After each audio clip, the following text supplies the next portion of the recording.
Tá bom, boa tarde a todos. Nós vamos hoje falar sobre a família, né? Conviver em família, alegrias e dificuldades.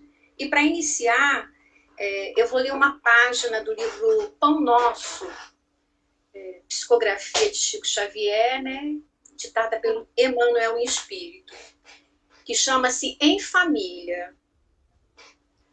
Aprendam primeiro a exercer a piedade para com a sua própria família e a recompensar seus pais, porque isto é bom e agradável diante de Deus. São anotações de Paulo na sua primeira carta a Timóteo, no capítulo 5, versículo 4. E a explicação de Emmanuel.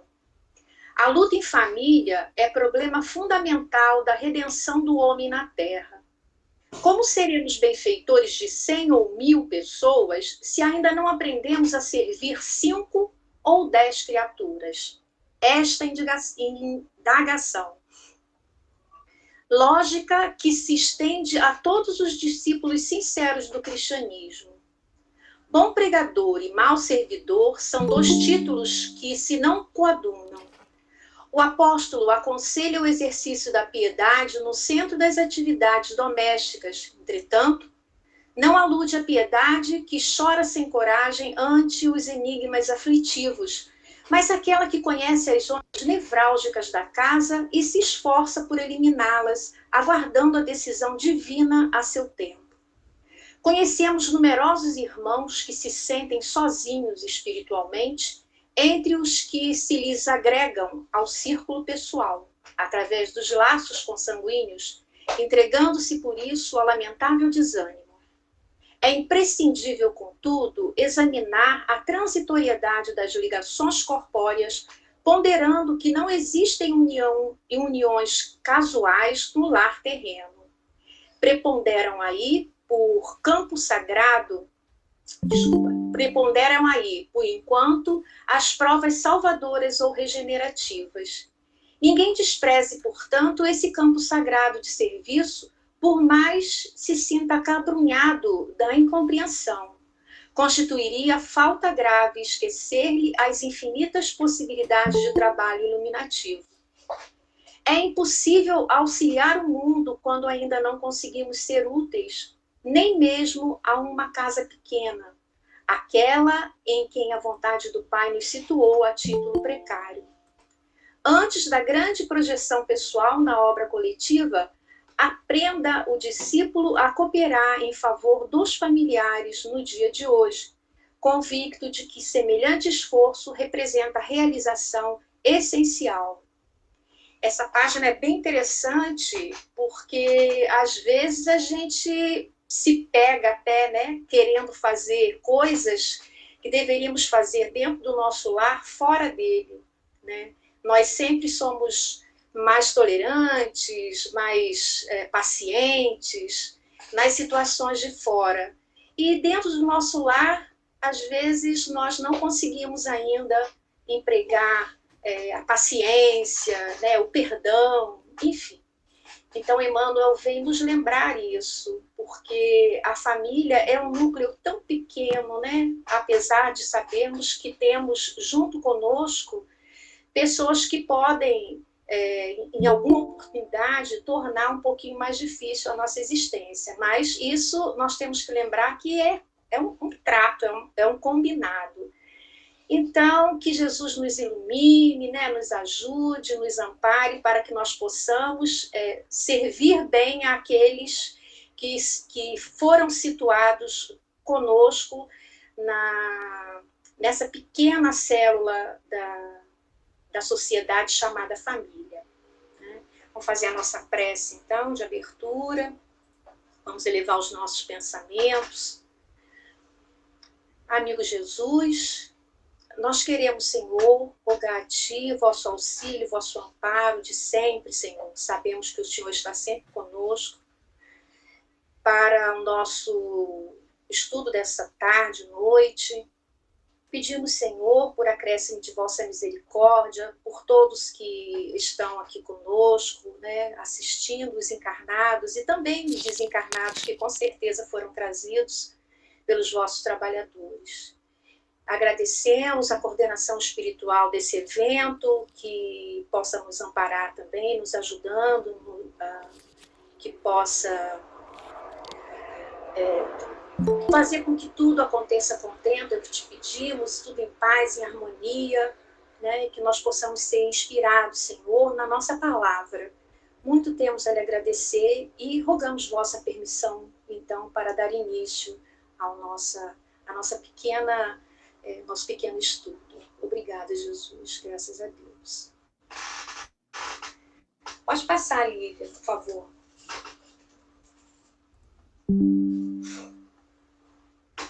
Bom, a gente fala aqui, nesse momento, sobre a família, as definições que eu fiz. Eu vi no livro do Emmanuel, o Chico Consolador, e ele fala que o colégio familiar tem suas origens sagradas na esfera espiritual. E também o Camilo, no livro Minha Família, Meu Mundo e Eu, a grande família terrena é a humanidade. E a família biológica é a humanidade em miniatura, é uma micro-humanidade. E aí a gente vê que tudo é como se nós fôssemos, né, uma cópia ruim do plano espiritual, porque tudo é planejado lá, tudo quando chega até aqui, já está tudo resolvido, tudo combinado, né? Nós não estamos participando de nada fora da programação. No livro Sexo e Vida, Emmanuel diz que de todas as associações existentes na Terra, excetuando-se naturalmente a humanidade, nenhuma talvez mais importante em sua função educadora e regenerativa que a constituição da família. De semelhante agremiação na qual dois seres se conjugam atendendo aos vínculos do afeto, surge o lar. Através do casal, surge o lar garantindo os alicerces da civilização. Através do casal aí estabelecido, funciona o princípio da reencarnação, consoante as leis divinas, possibilitando o trabalho executivo dos mais elevados programas de ação do mundo espiritual. Por intermédio da paternidade e da maternidade, o homem e a mulher adquirem mais amplos créditos na vida superior. Olha que importante, hein? Apesar disso, importa reconhecer que o clã familiar evolve incessantemente para mais amplos conceitos de vivência coletiva, sob os ditames do aperfeiçoamento geral, conquanto se erija sempre em educandário valioso da alma. Temos, dessa forma, no Instituto Doméstico, uma organização de origem divina, em cujo seio encontramos os instrumentos necessários ao nosso próprio aprimoramento para a edificação de um mundo melhor. Tá tudo certo, tá tudo combinadinho, tudo bonitinho, né? Nós encontramos pela lei de atração aquele rapaz muito bonito, que nos toca o coração, achamos ele uma maravilha, nos casamos e formamos então a nossa família, onde iremos receber os nossos filhos, enfim, né? E depois, pode passar, Lívia, por favor. Depois, então, no livro dos Espíritos, a pergunta 775 pergunta qual seria para a sociedade o resultado do relaxamento dos laços de família, e fala que é uma recrudescência do egoísmo. E a Joana de Ângeles diz também que a família é base fundamental sobre a qual se ergue o imenso edifício da sociedade. Que toda vez que a família se enfraquece, a sociedade experimenta conflitos e fica abalada nas suas estruturas, né? Isso está no livro Constelação Familiar. Então, por desconhecer a finalidade dessa instituição chamada família, tem uma grande parcela da humanidade que duvida da importância da família, né? Que despreza a sua estrutura e desvaloriza os laços consanguíneos efetivos. Mas a doutrina espírita, né, que enfim, consoladora, alargou os nossos horizontes para além da vida física e nos revela a vida do espírito imortal. Então, nós estamos todos impulsionados pela lei do progresso, nós somos submetidos a vivenciar diferentes experiências no plano físico, mas que diferentes situações, das mais diferentes situações realmente, para aquisição de conhecimentos da mais elevada moral. É impossível progredir sem reencarnar. E a alma que reencarna vem no mundo espiritual para progredir. Hoje, já temos informação suficiente para que possamos conhecer o objetivo da família, a origem da sua formação e a sua finalidade. Nós temos que modificar realmente para valer o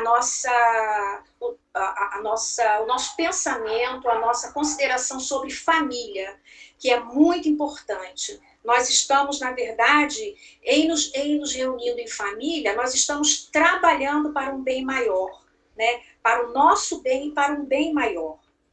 Pode passar, Lília, por favor. Aqui fala: estudai todos os vícios e vereis que no fundo de todos existe o egoísmo, né? Quem nesta vida quiser se aproximar da perfeição moral deve extirpar do seu coração todo sentimento de egoísmo, porque é incompatível com a justiça, o amor e a caridade. Ele neutraliza todas as outras qualidades. Então, a gente vê que a família é um lugar também que nos faz repensar a questão do egoísmo, porque como nós vivemos numa pequena comunidade, a gente vê que não dá para viver só para a gente. Nós temos realmente que aprender a dividir, né? Nós temos que aprender. É necessário demais para que nós extirpemos do nosso ser o egoísmo e que nós o substituamos pela prática do amor e da caridade. Ensinam-nos os benfeitores espirituais, na questão 913 do Livro dos Espíritos, que o egoísmo é o vício mais radical e que dele deriva todo o mal, eles dizem.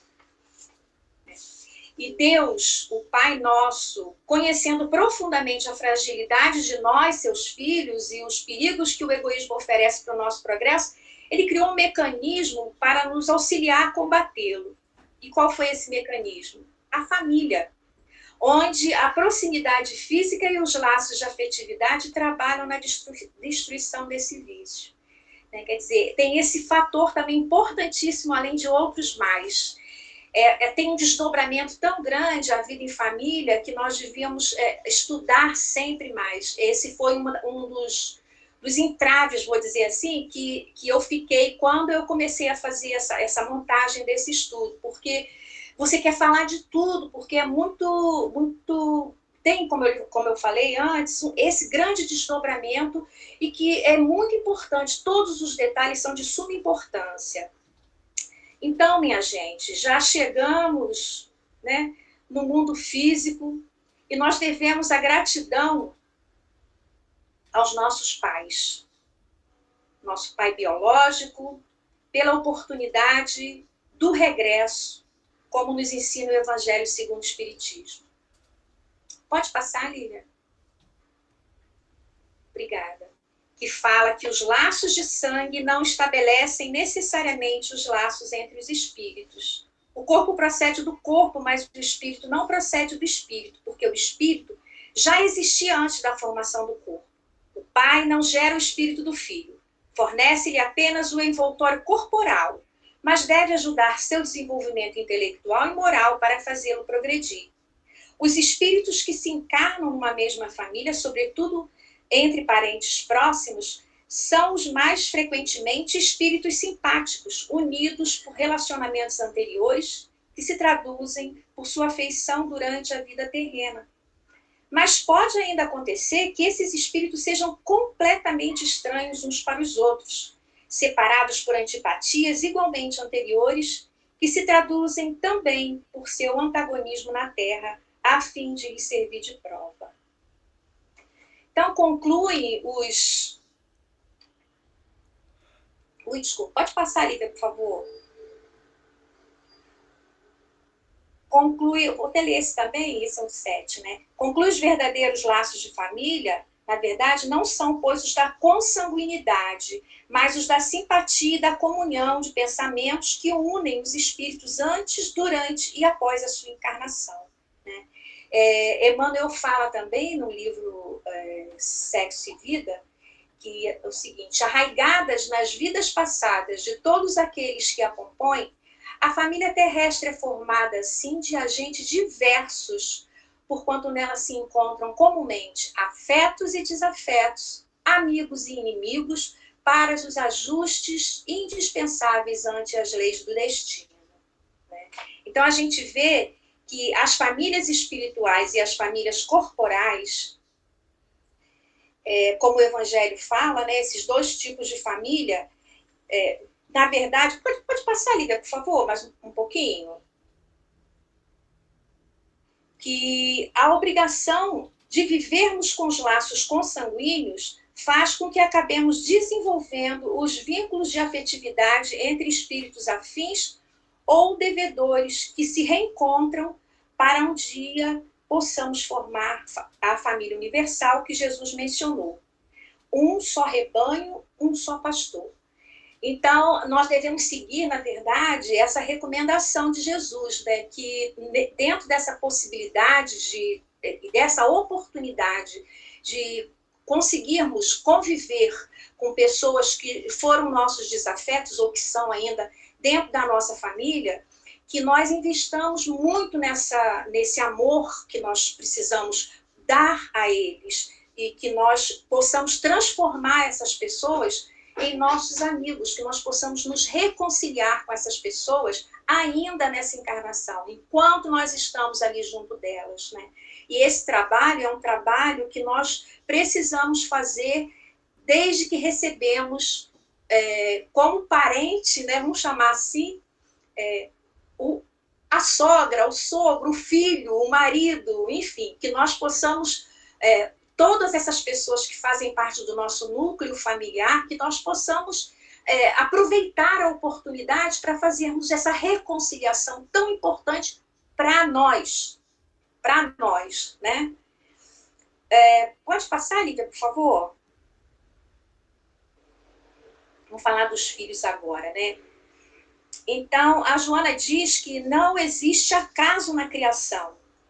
E a benfeitora também continua dizendo, no livro Constelação Familiar, no capítulo 1, o seguinte: ela diz que esse grupamento familiar não é resultado casual, né, de encontros apressados no mundo físico, né, havendo ocorrido nas esferas espirituais antes do renascimento orgânico. Quer dizer, nós nos encontramos antes e combinamos o que faríamos. Quando são desenhadas as programações entre os espíritos comprometidos, positivo ou negativamente, para os ajustamentos necessários ao progresso a que todos se encontram submetidos. Analisando-se as necessidades evolutivas, aqueles que se encontram com responsabilidades a cumprir juntos constatam a excelência do cometimento que lhes ensejará a reparação e crescimento intelecto-moral em face dos erros passados, facultando-se a tolerância e o perdão das ofensas como fundamentais para a aquisição da harmonia. É disso que nós temos que nos conscientizar, que nós fizemos esse trato, nós combinamos e aceitamos que seria possível nos reajustarmos, que nós faríamos todo o possível para isso. Eu sei que é difícil, né? Porque quando a gente reencarna, essa luz, esse véu que é colocado, né, sobre essa luz, nos faz esquecer de coisas que nós combinamos. E é super importante que nós tenhamos essa orientação dos trabalhadores de Jesus, né? Na verdade, através até dos seus colaboradores, porque nós precisamos entender a importância da família em nossas vidas. O Emmanuel diz que as escolas, que deveria existir escolas para que nós aprendêssemos a viver em família. E que um dia a ciência já está buscando isso, porque é uma necessidade, é um ponto vital para nós, para que nós consigamos atingir os objetivos que traçamos na espiritualidade. A família é uma instituição divina, com planejamento que antecede a vida física e que tem por objetivo o crescimento espiritual de todos os membros, não é de um, não é de dois. Nós ali não vamos tratar de pessoas que são mais sofridas, que são todos da maneira como são, deverão ser tratados com amor, né? Com dignidade, com respeito. E nós temos que estar bem cientes disso. O nosso reencontro com o passado é inevitável, né? Nós estamos vivendo hoje tudo que a gente plantou há um tempo atrás. Estamos fazendo essa colheita. Então, essas pessoas fazem parte dessa colheita. Elas estão conosco para nos amparar nas colheitas, nas plantações boas que fizemos. Porque, como diz mesmo o nosso texto, Jesus sempre manda alguém, né, para ver como estamos. Mas também vem aqueles que vão nos cobrar, os credores que vão ficar ali junto de nós, nos cobrando por tudo, né? Não alcançaremos os mais altos degraus da evolução sem harmonizarmos com todos à nossa volta. Algumas vezes nós estamos impossibilitados de nos reencontrarmos através dos laços da consanguinidade. Deus possibilita-nos, através de adoção, receber no nosso lar o companheiro do passado ligado a nós por amor ou por tragédias, né? Para que nós possamos nos amparar e sublimar as desavenças do pretérito. A adoção é um grandioso ato de amor, comprova a fragilidade nos laços consanguíneos e a certeza de que a paternidade e a maternidade do coração são mais vigorosas, e Deus jamais nega a possibilidade de sermos pais e educadores. E tem uma outra coisa também, né? Jesus disse, quando foi perguntado, quando falaram para ele, quando ele estava reunido, que seus irmãos estão aí fora, sua mãe está aí fora. Ele disse, quem são meus irmãos, minha mãe, né?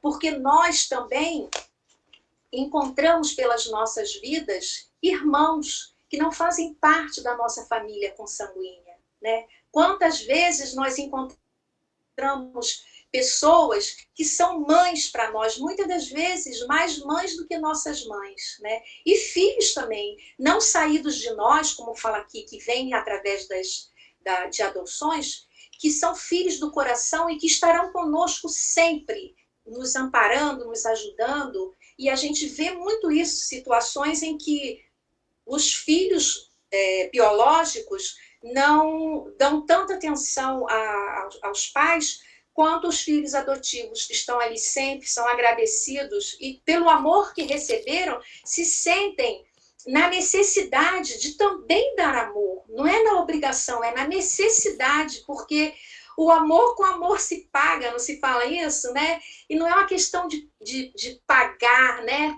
Como assim uma moeda de troca. É o prazer de você poder estar ali servindo quem te serviu.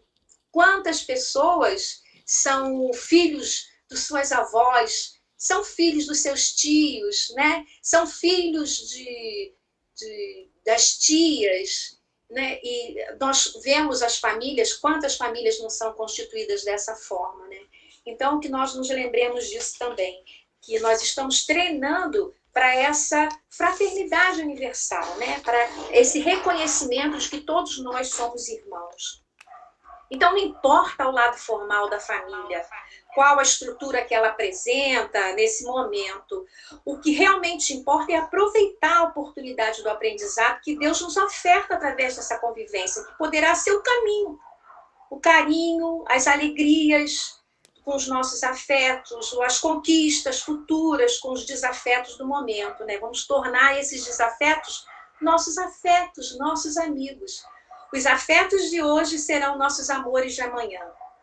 Esta é a grande proposta de Deus para estabelecer na Terra a família universal, a humanidade unida pelos laços de respeito e de fraternidade. A família é o meio que Deus criou para que o espírito, algumas vezes, até mesmo de forma compulsória, possa aprender a pensar no outro, conviver com o diferente, vivenciar tolerância, resignação, exercitar o perdão e assim se desenvolver rapidamente, né? Não que na família a gente vai encontrar pessoas que pensem todos de forma igual, mas nós poderemos incutir nessas pessoas bons pensamentos, né? Fazer com que elas consigam atingir esse patamar, né? E que elas também aprendam sobre respeito, que aprendam sobre carinho, sobre amar, né? Amar nessa maneira que a gente ama na família, de forma incondicional. Os irmãos, né? O pai, a mãe, enfim. E é interessante que fala, na comunhão dos dois seres para a organização da família, prevalece o compromisso de assistência, não só de um para o outro, mas também para com os filhos que procedem do laço afetivo, né? A gente vê que os filhos, eles são meio que o espelho da gente, eles aprendem muito conosco, com o nosso exemplo, mas ultimamente nós temos visto assim que as famílias elas estão numa transformação que eu acho que é uma coisa formidável, na verdade. Você vê, nós temos aquele formato normal, que é o pai e a mãe, a gente tem dois pais, então a gente tem duas mães, a gente tem um pai, uma mãe só, a gente tem avó e tem avô com os tios, né? Nós temos assim. Nesse formato novo da família, é interessante porque as crianças que estão abandonadas nos orfanatos, elas têm tido a oportunidade de serem amadas em família, com dois pais, com duas mães, e isso é maravilhoso. Nada na criação de Deus é em vão. Tudo tem uma razão, tudo tem um caminho a ser seguido para o bem, né? Deus só faz coisas mesmo para o bem. E às vezes nós, com o nosso olhar defeituoso, o nosso olhar errado, nós criticamos coisas que nós nem entendemos e desrespeitamos pessoas que são pessoas de coração bom, de moral ilibada, por detalhes que não é da nossa competência, que não nos interessa. E aí a gente vê que nós ainda não possuímos esses institutos, como diz Emmanuel, destinados à preparação da paternidade e da maternidade. Mas que nós deveríamos ter justamente para isso, para amparar esses que supostamente não são formato normal, entre aspas, não estou falando que não, porque eu conheço pais que são fantásticos, fantástico. Conheço mães também que são fantásticas com seus filhos, que dão a eles as maiores e as melhores noções de moral, e isso me encanta a cada dia. E a gente vê que o lar, nós temos que identificá-lo como uma escola viva de almas, não importa o formato que ele tenha, né? Ele é uma escola viva de almas. Daí a gente vê a importância da reencarnação, dos conhecimentos alusivos à reencarnação nas bases da família, né? Com pleno exercício de lei de amor, nos excessos do lar, para que o lar não se converta em bendita escola, em pouso neurótico, né? Nós precisamos ter muito cuidado com isso, muito cuidado mesmo. Pode passar, por favor.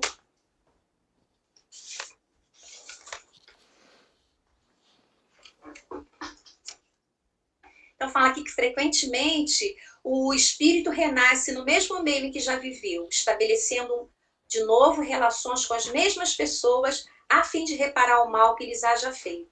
Se reconhecesse nelas as quem odiara, quiçá o ódio se lhe despertaria outra vez no íntimo. De todo modo, ele se sentiria humilhado em presença daqueles a quem houvesse ofendido. Essa é uma outra grande sabedoria da criação, né? Que nos faz, aos poucos, irmos nos entorpecendo e nos esquecendo de todo o mal que nos foi feito. É óbvio que sentimos sim as vibrações, mas chegamos nos lares de forma tal que estamos abertos a tudo, né? Então, torna-se urgente o despertar do ser para o conhecimento de sua realidade espiritual, né? Para que ele possa compreender que as situações difíceis dentro ou fora do lar não são castigo. Portanto, não existem vítimas na criação, né? São reparações e muitas das vezes algumas expiações mesmo, mas que nós já estamos prontos para tal, né? A gente sempre deve pedir a Deus esse socorro que nós precisarmos, para que nesses momentos, quando a gente está vivendo uma expiação ou uma reparação, que muitas reparações também são dolorosas, nós possamos estar sempre ali amparados. Nós sempre estaremos, mas pedir nunca é demais, né? A gente está reconhecendo uma força acima de nós que vai poder nos amparar. Jesus já disse, né, que o fardo é mais leve quando estamos com ele. E muitas famílias, a gente sabe, passam por expiações terríveis, que nós nem sabemos se aguentaríamos se estivéssemos nos lugares dessas pessoas. Mas nós aconselhamos exatamente isso, que se peguem com Jesus o tempo todo, que gritem por ele, porque ele é o nosso divino amigo. Então, essas são situações geradas por nós mesmos, pela nossa ignorância.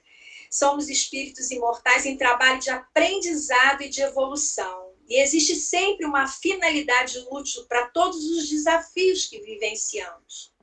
As experiências na trajetória física, elas se tornam lições de sabedoria para tornar mais fácil a nossa ascensão como espírito. Para que, inclusive, nós possamos ultrapassar os limites do progresso em que a gente se encontra, né? Nós conseguimos, através dessas dores que nos aparecem, conseguimos dar saltos, muitas das vezes, na nossa evolução. Todas as aflições poderiam ser vivenciadas dentro de outro clima, caso o amor fosse escolhido como guia e roteiro. Somente o amor dispõe de recursos valiosos para que possamos enfrentar as situações penosas que se avolumam em nosso caminho, né? Somente o amor nos oferece os recursos poderosos da paciência, da coragem, da perseverança, do perdão, da compreensão e confiança em Deus. Nós temos sempre que confiar em Deus. Temos que tornar a nossa fé uma fé robusta, né? Lembrando que ele nos deixou junto de nós Jesus, para que Jesus pudesse nos orientar. E nós, às vezes, não fazemos uso dessa ferramenta maravilhosa, né? dessa possibilidade de orar e pedir a Jesus que nos ampare, que nos ajude.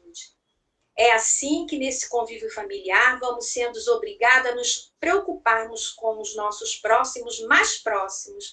Vamos diminuindo o nosso egoísmo, aprendendo a dividir, vamos aprendendo a repartir, vamos aprendendo a dar, a conviver com diferentes de nós e aceitar as pessoas como elas são. Se vocês morassem numa casa, eu não sei a situação de vocês, com 5 irmãos... todos diferentes, e todos pensando de forma diferente, e a gente tendo que dividir tudo, né? Houve uma ocasião que a gente dividia até cama, quarto. Quantos de nós aqui não dividiu quarto? E cama no quarto, nesse quarto que dividíamos com os irmãos, né? Com as irmãs, as meninas nesse quarto aqui, e a gente ia aprendendo a dividir as coisas, a dividir coberta de cama, a nos emprestar umas outras roupas, a termos um pouco mais de paciência com aquela irmã que era mais chatinha, enfim. A família é uma coisa maravilhosa, realmente. Fora do lar, é mais fácil pensarmos somente em nós.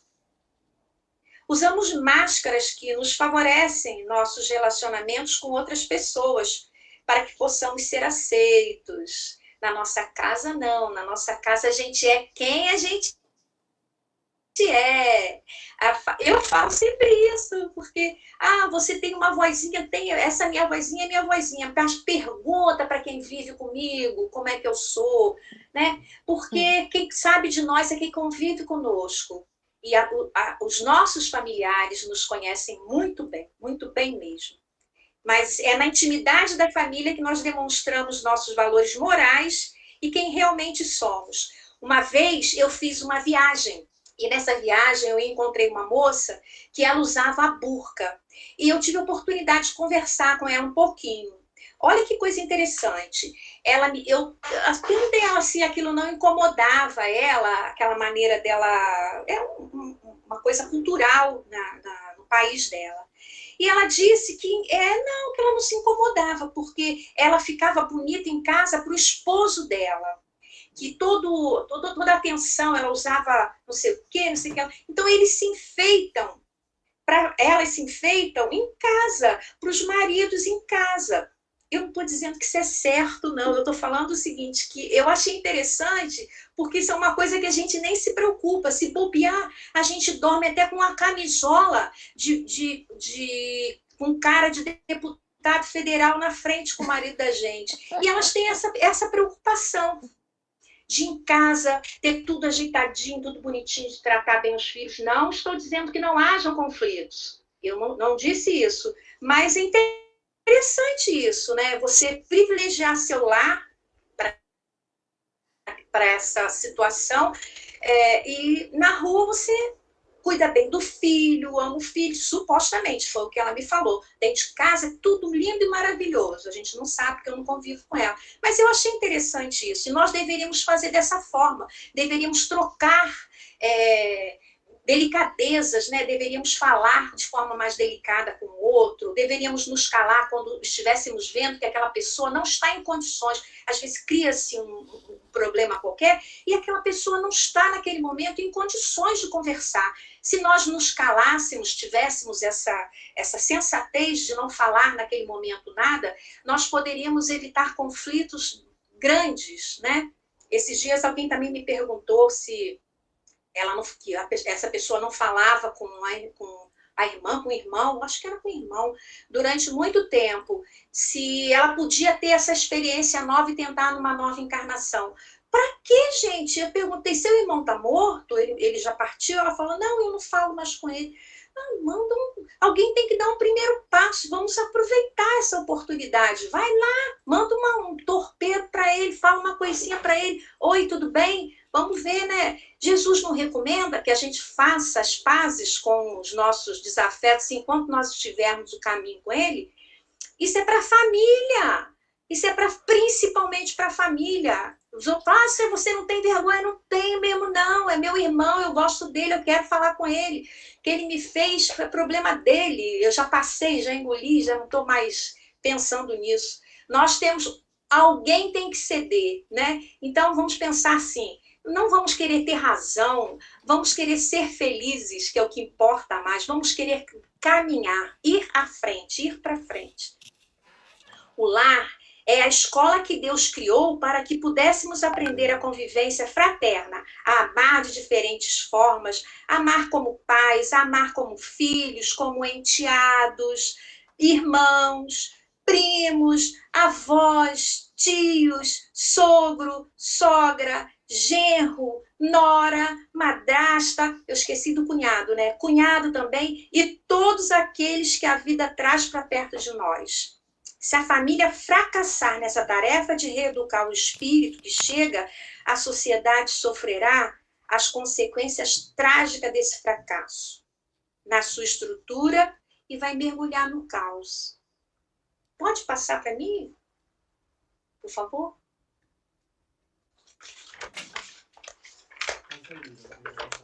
Lívia? Lívia, se tivesse sumido. Interessante aqui, ó. O berço doméstico é a primeira escola e o primeiro templo da alma. A casa do homem é a legítima exportadora de caracteres para a vida comum. A paz do mundo começa sobre as telhas que nós acolhemos. Se não aprendermos a viver em paz entre quatro paredes, como aguardar a harmonia das nações? Se não nos habituarmos a amar o irmão mais próximo, associado à nossa luta de cada dia, como respeitar o Pai eterno que nos parece distante? Nós nem o conhecemos. Como é que nós vamos dizer que amamos a Deus se nós não respeitamos e não nos associamos a quem está conosco ali diariamente? Aí é difícil, né? É muito difícil. Quem disse isso foi Néio Lúcio, no livro Jesus no Lar. Eu acho que a gente tem que dar muita atenção nisso. Nós temos que privilegiar primeiro os de casa. E uma outra coisa, a família é a estrutura da sociedade, é a exportadora de homens e mulheres que formam a nossa sociedade, que constroem o nosso dia a dia. É a instituição divina que irá sobreviver heróica aos golpes que lhes têm sido desferidos. Jamais desaparecerá da sociedade terrestre, sendo, portanto, urgente a sua valorização para que dentro dela eduque-se o homem renovado pela força poderosa do amor que construirá na nova era do mundo em regeneração. Olha só, nós que somos os educadores de filhos, de netos, enfim, de sobrinhos, nós temos a obrigação de preparar essas crianças para esse mundo novo. Deus conta conosco, Jesus conta conosco, através de nós, principalmente de nós espíritas, que já temos acesso a tantas informações, nós temos a obrigação de preparar essas crianças através da evangelização, né? Através do nosso exemplo, porque nós temos que ser exemplo para essas crianças. Nós temos que mostrar para elas quem somos. Aí está o nosso grande desafio, para que elas possam se transformar em pessoas melhores juntos de nós e possam, até muitas delas já estão vindo, inclusive, para fazer um trabalho inverso, para nos transformarmos em pessoas melhores. A evangelização é a melhor arma que nós temos para tornar a nossa criança blindada nessas coisas terríveis que têm acontecido na vista. Eu conto sempre um caso, eu sei que talvez esse não seja o momento, mas eu faço questão. Porque mesmo que a nossa criança não opte por outro segmento religioso, ela tendo sido evangelizada, ela tendo sido apresentada a Jesus e conhecendo os princípios que a doutrina espírita nos dá, ela vai pensar muito, porque isso fica gravado em nós, cravado em nós. Ela vai pensar muito e vai sempre que possível usar essa ferramenta. Eu conto essa história que eu ouvi numa palestra de uma senhora que ligou para o filho que trabalhava preste atenção, trabalhava como travesti na Espanha. E ela perguntou, meu filho, você acha que mamãe foi muito injusta com você, te levando na casa espírita, te obrigando a ir à casa espírita quando você era pequeno? E ele fala para a mãe, mãe, do jeito que eu sou, se você não tivesse feito isso comigo, eu já teria feito coisas terríveis na minha vida. Porque toda vez que eu penso em fazer uma coisa terrível, eu lembro de tudo que eu aprendi na evangelização. Olha só.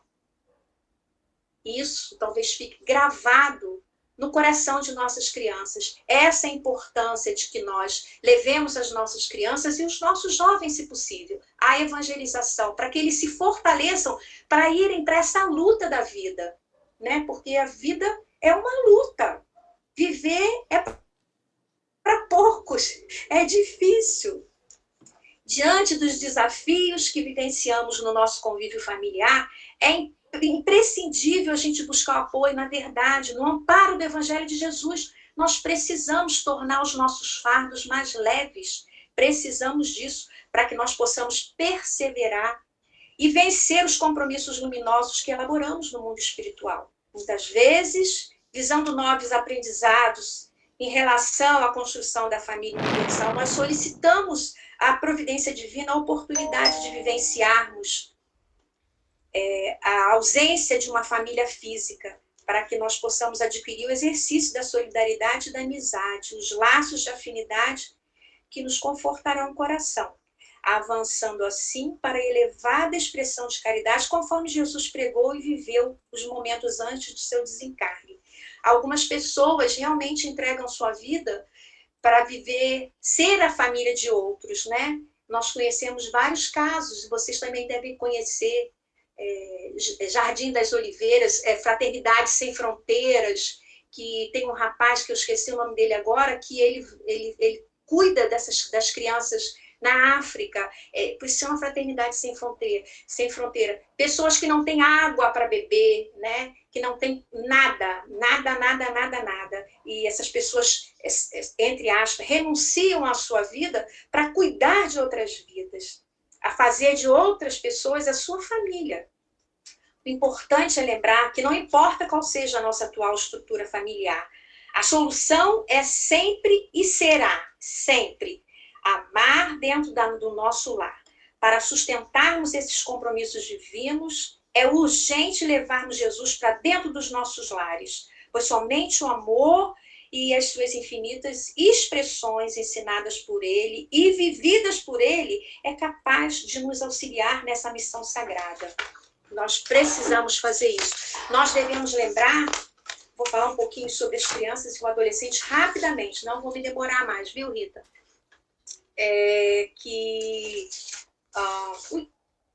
Perdi meu papelzinho. Não, tá aqui. Desculpa, gente, que eu tô com uns papeizinhos aqui para lembretezinhos para eu falar. Nós temos que lembrar primeiro dos nossos filhos, porque os nossos filhos, eles precisam ser tratados como seres em evolução, precisam ser respeitados. Nós não somos donos dos nossos filhos. Nós somos pessoas que assumiram o compromisso de fazer com que eles progredissem durante a infância. E nós sabemos que eles são tão maleáveis quanto pequenos e temos a obrigação de observarmos eles, de fazermos com que eles se melhorem mais nas questões do orgulho, enfim, do egoísmo, porque a gente sabe que a criança traz isso tudo e ela mostra isso com muita facilidade. Não acharmos engraçadinho coisas que muitas das vezes dá vontade da gente rir realmente, mas de uma forma assim muito amorosa, cuidar disso. Não devemos desprezar a evangelização. Eu estou falando para espíritas, acredito. Se não tiver espírita também, quiser levar o seu filho, o seu neto, à evangelização do Centro Espírita Galileia, as portas estarão sempre abertas. E nos lembrarmos que muitas das vezes nós podemos conversar com aqueles filhos mais difíceis, porque nós os temos. Filhos difíceis, crianças ainda, mas com muita dificuldade. Nós sabemos que o nosso planeta está sendo mergulhado com crianças com algumas necessidades, como o autismo, e que essas crianças precisam do nosso amor, elas precisam de estímulo para que elas possam, numa próxima encarnação, aproveitar mais a encarnação. E nós poderemos estimular isso nelas. Eu tenho conversado com uma pessoa que trabalha muito, é especialista em criança autista, vocês devem conhecer, ela chama Ielva. A filha dela é psicóloga da minha neta. E a gente conversa nos intervalos das assistências dela e ela me fala isso, que os pais estão tão assim, parece que vivem, e até acredito, com um certo sentimento de culpa, que eles às vezes são tão permissivos com as crianças, e as crianças também precisam ser tratadas como crianças normais, dentro das possibilidades delas. A gente tem que dizer não para elas, tem que fazer com que elas façam coisas que a gente não consiga, e isso é um desafio. Nós cada vez mais, algumas de vocês que são professoras já devem ter experimentado. Minha filha é professora e ela tem 2 crianças nessa condição na sala dela, e ela disse que é realmente um desafio, um dos maiores desafios dela. Então, as famílias estão sendo... Essas crianças, durante a noite, durante o sono dela, elas podemos conversar com elas em espírito, porque elas não estão autistas em espírito, elas estão autistas encarnadas. E podemos conversar com elas, dizer a elas que elas serão amadas, que elas terão o espaço que necessitarem. Assim como os filhos mais rebeldes também, nós podemos fazer isso, conversar. Ter o hábito da oração no lar com a criança desde pequenininho. Vamos fazer uma prece que a gente vai almoçar, vamos fazer uma prece pedindo a Jesus pelo nosso sono, trazer Jesus para dentro da nossa casa, sempre. Né? Fala-se muito no Evangelho no lar, mas da forma que seja, mas vamos trazer Jesus para dentro de nossas casas. Mas o grande desafio, eu acho, é a adolescência, porque na adolescência a gente sente que eles mostram a que vieram. E aí esse é o grande desafio, né? Porque nós temos coisas assim terríveis a buscá-los. Mas se eles foram, como conversamos ainda há pouco, evangelizados na na sua infância, com certeza eles vão ter um freio qualquer. Mas isso não é uma regra geral. Nós temos que nos lembrar que tem muitos fatores externos, né? Bebida, drogas, envolvimento com crime, sexualidade, enfim. E outra coisa, a internet está aí trazendo zilhões de informações que são preciosas e outras que não. Precisamos ver aí uma forma de, principalmente com as nossas crianças, até mesmo com os nossos adolescentes, ver se a gente consegue, sei lá, arrumar uma forma de dar uma freada. É óbvio que nada que Jesus permite, que Deus permite que seja desenvolvido através da ciência para nós, é ruim. Mas nós temos que lembrar que são os homens que tornam as coisas ruins. Então, precisamos estar sempre atentos. Uma outra coisa, se você não está conseguindo de alguma forma e você tem a certeza de que você fez tudo o que você podia, né? Você não desanime, porque Deus sabe o esforço que você fez para unir a sua família, para manter a sua família, né? Então, Ele vai te amparar, vai nos amparar, com certeza. Então, nós vamos fazer tudo que é possível com amor e na certeza do dever cumprido. Vamos amar mesmo aqueles que não querem ser amados. Vamos amá-los, vamos mostrar a eles que nós nos importamos com eles. E uma outra coisa que eu acho que é muito importante, nós tratamos os nossos filhos como se eles fossem aqueles bibilozinhos. Às vezes temos em casa adolescentes com 30 anos, né?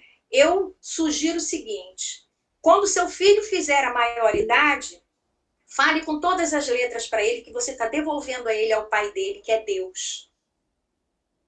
Porque na maioridade, tudo que seu filho fizer de mal, ele vai prejudicar ele mesmo.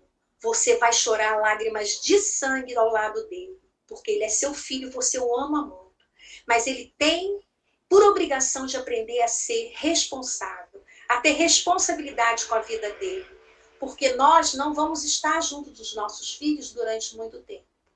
Mas os filhos trazem muitas e muitas alegrias, mas muitos desafios também para nós. E espero que a gente, com essas pequenas informações, nós possamos tirar uma ajudazinha qualquer disso, né? Vamos... Pode passar, Lívia, por favor?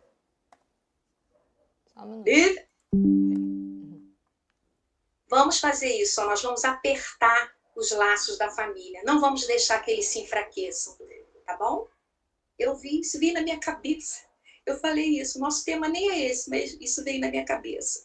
Eu coloquei. Agradeço a vocês a atenção, espero que vocês tenham aproveitado uma coisinha ou outra, né? Sempre é válido. Rita?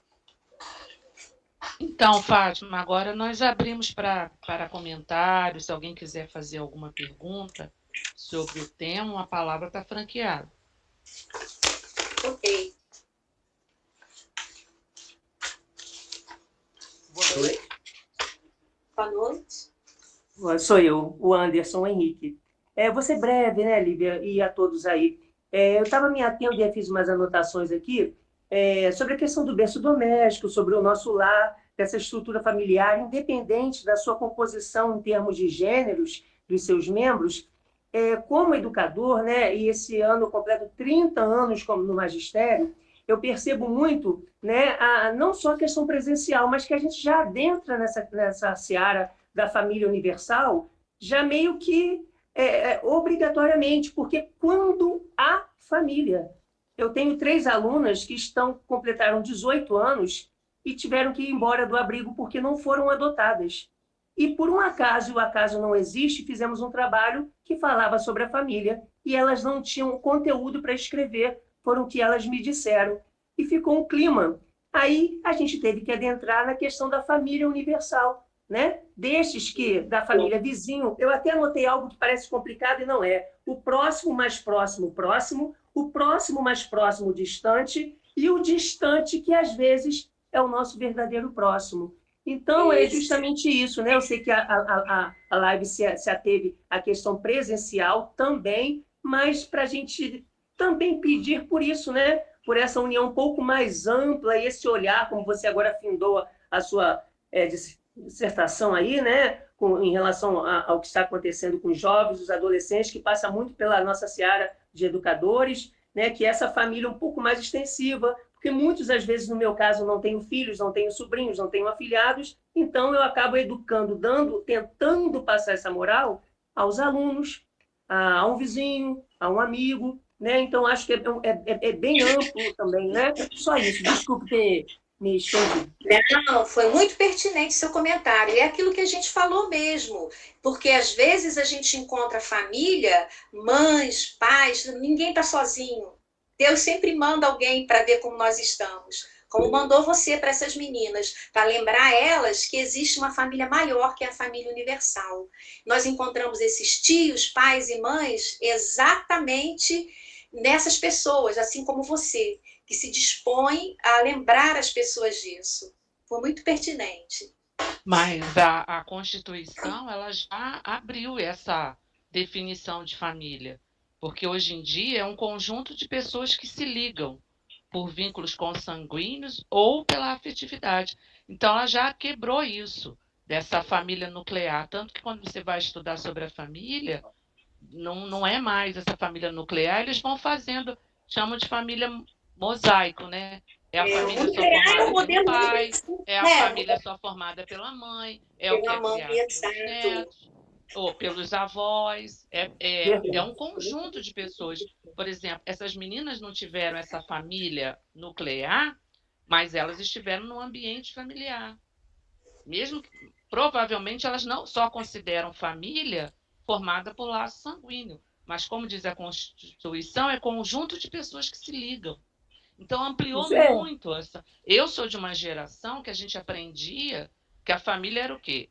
Era um grupo formado pelo pai, pela mãe e pelos filhos nascidos desse casamento. Você vê que eu até gravei isso. Hoje em dia você não pode mais falar dessa forma, dizer que família é isso. Tanto que nas escolas, quando a gente vai fazer o Dia das Mães, é ok. Mas quando nós vamos fazer o Dia dos Pais, nós evitamos, porque é um sofrimento, que geralmente esses pais já não estão mais com essas famílias. Então, quem é professor, e o Anderson é professor também, ele sabe, a gente vê muita coisa triste em relação à família. É o que está lá no Livro dos Espíritos. Nós estamos vendo uma sociedade ruim. Mas por quê? Porque a família não está sendo estruturada. A doutrina espírita precisa fazer, ela já faz, mas eu acho que faz um trabalho muito tímido em relação a isso. Porque vai chegar na nossa casa, em todas as casas, problemas de família. Na família são as nossas maiores dificuldades.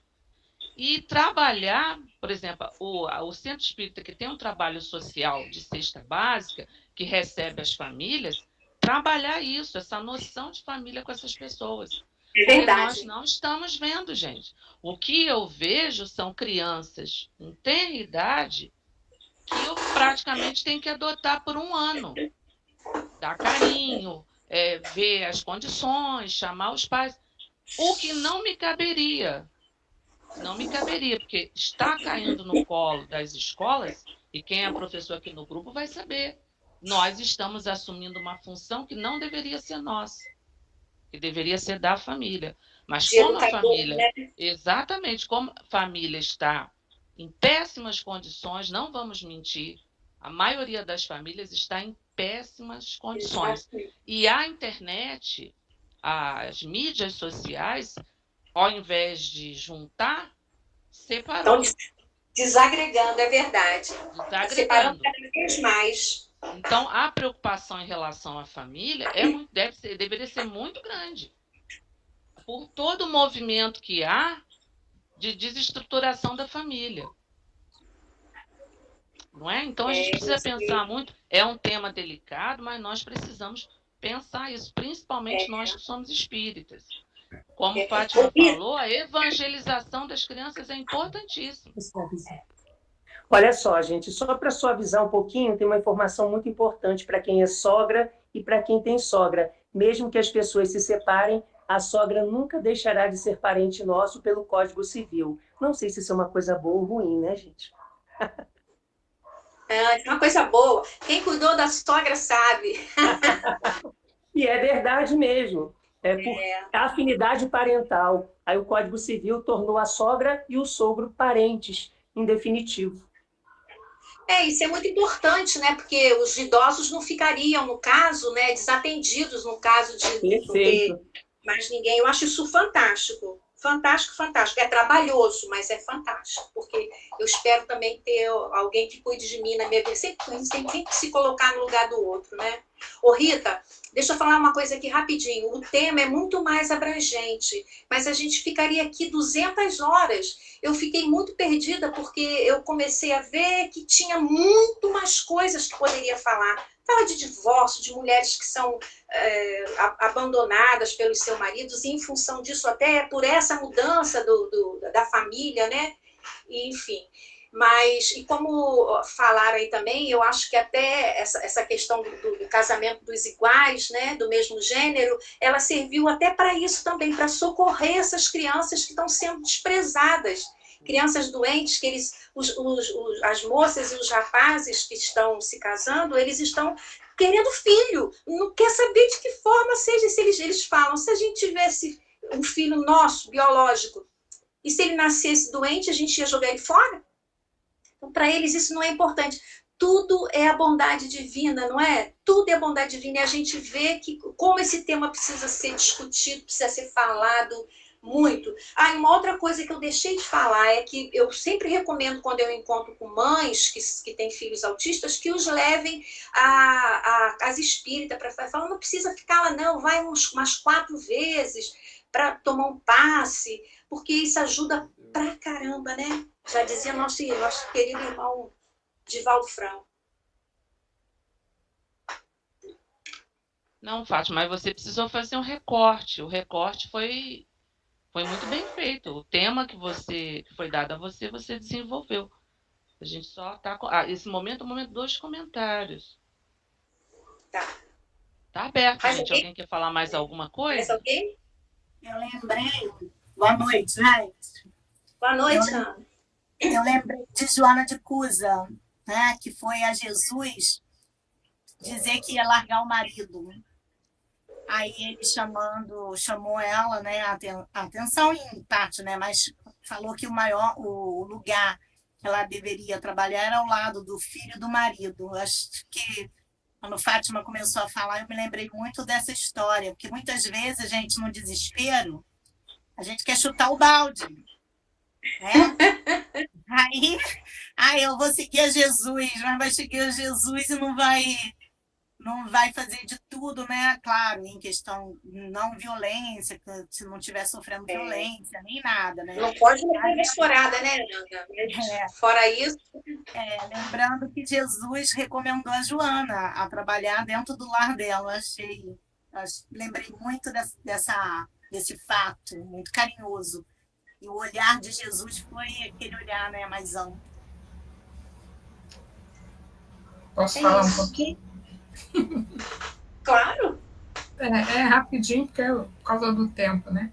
Mas nós que estamos estudando espiritismo, né, e a gente sabe que nas reencarnações a gente reencontra afetos e desafetos.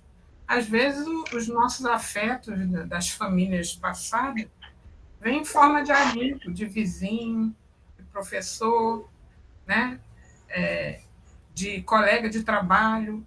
Então a gente precisa sempre buscar considerar como família quem convive conosco, né? Quem nos conhece mais a fundo, né? Porque são reencontros. Eu entendo isso como reencontro, não precisa ser exatamente consanguíneo, né? E a Fátima lembrou bem, né, da questão das adoções, né, dos casais homoafetivos. São espíritos buscando, né, dar o seu melhor. Né? E a gente não deve, né, aliás, poder a gente pode, se apoiar nas expectativas que a gente tem das pessoas. Né? Eu estou tentando aprender isso com a minha mãe. Né? Eu sempre tive dificuldade de relacionamento com ela e agora ela está começando Alzheimer. Então, está sendo um desafio novo para mim, né? E eu estou tentando conter, né, as minhas más tendências para poder fazer a minha parte com ela, né? Cuidar bem dela, dar o meu melhor todo dia. Então, são experiências que a vida nos traz para a gente trabalhar o que a gente ainda não aperfeiçoou, né? E também para colocar para funcionar o que a gente já conquistou, né? Então, família é isso, é família universal. Passa aí a palavra. Mais alguém quer falar? Quem? Vanessa? Oi, Vanessa, fala aí. Boa noite, gente. Boa noite a todos. É interessante também, né, que a gente observar que o próprio centro espírita tem essa função também de lar, né, para que a gente possa ter ciência da nossa responsabilidade, que qualquer pessoa que chegue que até nós, né, nós que participamos da casa, que a gente tenha sempre aquele sorriso acolhedor, aquela palavra amiga, o ouvido para escutar, para receber essas pessoas que chegam e entre nós mesmos, que a gente tem que diminuir as diferenças, né, tentar viver em fraternidade, porque a casa espírita também é um local de aprendizado para a gente. O templo espírita é um lar, né? Além de escola e hospital, também é um lar. Estamos todos ali para aprender. E é muito interessante isso também, porque às vezes a gente está tão preso nas nossas dores que a gente não observa o irmão também que está do lado com a dor dele, que às vezes é muito maior do que a nossa, né? É importante a gente ter esse olhar para todos, né, que estão na nossa vida. Mas a Casa Espírita, Vanessa, também oferece o atendimento fraterno. E no atendimento fraterno, a pessoa fica assim, bem à vontade para falar, porque às vezes a gente sempre pergunta se está tudo bem. Eu, como sou muito entrona, vocês me conhecem, eu pergunto sempre, tá com uma carinha triste, aconteceu alguma coisa, tá bem, isso aqui, isso aqui. Enfim. Mas às vezes a pessoa não quer falar com a gente, quer falar com outra pessoa. Então eu acho que o atendimento fraterno é o que a gente pode oferecer. Agora, dar um sorriso, eu concordo com você, isso é muito importante, mostrar que a pessoa é bem-vinda, que ela faz parte daquele grupo, né?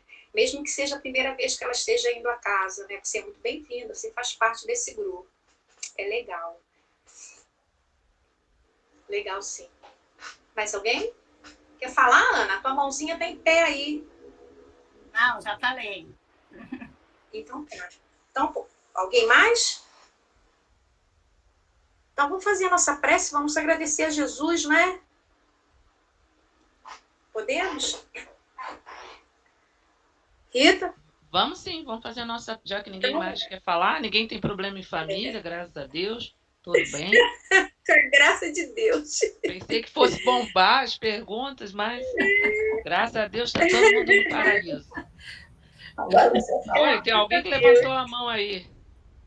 Graças a Deus, nós temos problemas na família, porque é através dos problemas que talvez possamos crescer como pessoas, né? Então nem vamos chamar de problema, né? Vamos chamar de desafios. Fica melhor assim. Fica mais chique, mais confortável. Os nossos desafios em família. Nossos desafios. São nossos desafios. Isso aí. Exatamente. E é na família mesmo que nós vamos vencer esses desafios para poder um dia sermos essa família universal tão falada. Se ninguém mais quer falar, vamos fazer a prece final. Eu não consigo ler, alguém escreveu alguma coisa, mas não li.